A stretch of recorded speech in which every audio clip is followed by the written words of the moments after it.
Hey everyone, welcome to another episode of the Fantasy Football Fallout. This is where I watch every single play of every single game of every single week. Trying to find you the diamonds in the rough. Today I am talking about the Los Angeles Chargers versus the Houston Texans this past Sunday. Let's just start with Houston. Two very good teams, by the way. I like these teams quite a bit. I mentioned in another video that I think Philadelphia is my favorite 1 and 2 team. The Chargers would be my second favorite. I love the Chargers' talent.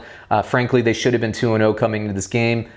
C'est la vie. That is the NFL. You are what your record says you are. So, very good game. The Chargers had an opportunity towards the end of the game to try to, push this thing into overtime. Didn't quite happen. But let me start with the Houston Texans. Deshaun Watson continues to be awesome. My only concern continues to be his durability. Not even his durability, but he just gets hit too much. I really think once Houston, and I really do believe that this Houston team and the coaching staff will figure out how to get the blocking under control for him.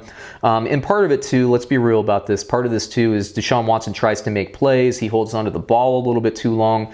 Hopefully, he can just protect himself and run this offense a little bit more efficiently. And that's not a dig. I just mean get the ball out of his hand faster so he doesn't take some of those hits.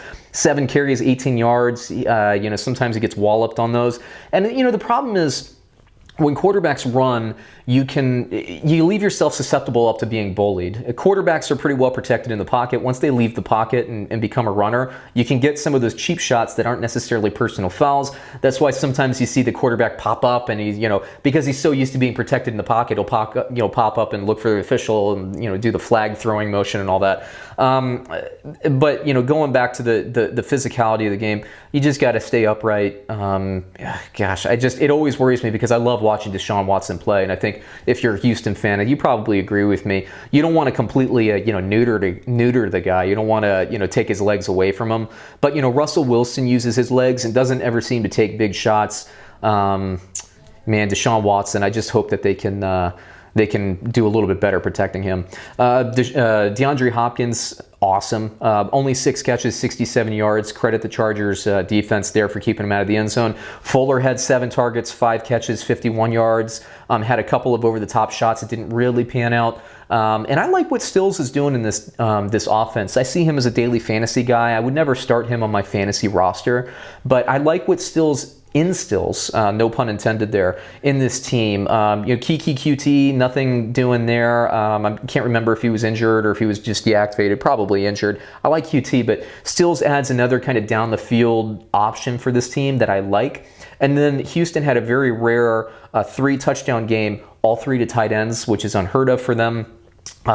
Akins got in the end zone twice. Fells got in the end zone once. Don't pick any of those guys up off of waivers. That is an outlier that never happens. I don't see that as any need. I still like Fuller as my second option in this offense. I like Stills, but I see him as daily fantasy. I don't see him as a weekly waiver play or anything like that. If you see, if Houston were to play, they don't, but if they were to play a team like Washington that struggles, they have Josh Norris, so they're pretty good against the wide receiver one, like a DeAndre Hopkins, but they struggle against all the other receivers. If you see those matchups, and if you sign up for my analytics, you can just send me an email, by the way, functionalsportsaholic@gmail.com. Look for the analytics, look to see the projections, and then you can play Stills maybe in your lineup, but not just a weekly play. Don't do that, and don't listen to like the big outfits like the ESPNs or the NFLs or the Yahoos. They don't really actually go into positional matchups. They just go by team position group versus position group. Makes no sense. Don't believe it. Let's move it over to the Chargers. So Austin Ekeler, who I like quite a bit, only 9 carries. They got to run the ball more. This game was close enough to where they could run the ball. They didn't. 7 targets, 7 catches, 45 yards for Ekeler. I like that. He needs to be more involved in the game plan. If not him, then Justin Jackson, who almost found the end zone, had one called back, I believe, by a penalty, but 5 carries, 26 yards. Look, 14 rushes is not good enough. Both of them averaged over 4 yards a carry. Jackson actually 5.2 yards per carry, but Phillip Rivers throwing the ball 46 times. I don't fault them. I just don't like the game plan. Don't go one-dimensional. 318 yards, 2 touchdowns. I mean, this was a winnable game for them, but they were keying in on Keenan Allen. 17 targets, 13 receptions, 2 touchdowns, and I guess, with that kind of success, why not? Mike Williams had more opportunities in this game, still hasn't strung it together yet. he's going to emerge and pop one of these weeks for like 2 or 3 touchdowns. If you're a daily fantasy player, rotate him through your lineups, like starting now. He will get in there. If you're, bye week season's set to start anytime now. If you're looking for a waiver wire play, like a boom or bust kind of guy, maybe you're playing one of the best teams in your league and you need a big week from somebody off of waivers. My guys are Deshaun Jackson, if he's still there, and Mike Thomas, because any week those guys could go for 150 yards and 2 touchdowns. I like that. Inman, I don't really like at receiver.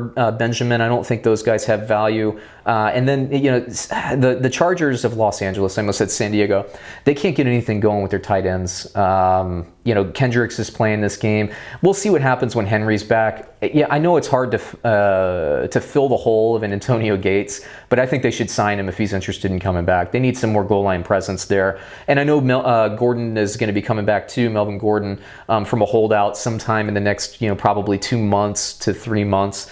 But this team is struggling right now. They need something. They're better than they are. It doesn't help when your kicker gets hurt and and your backup kicker misses a couple of crucial field goals in week 2, like they did against the Giants. Or I'm sorry, the Lions. But this team's very good. They just haven't strung it together. Credit the teams. I mean, the other teams won fair and square, but there is more opportunity. So my pearls of wisdom here really are more on the Chargers side. I like Mike Williams. I like Mike Williams to emerge, and then Hunter Henry coming back from his injury when he does, probably still a few weeks away, 3 to 5 weeks, something like that. I think he'll do well as well. So if you could please subscribe to this channel.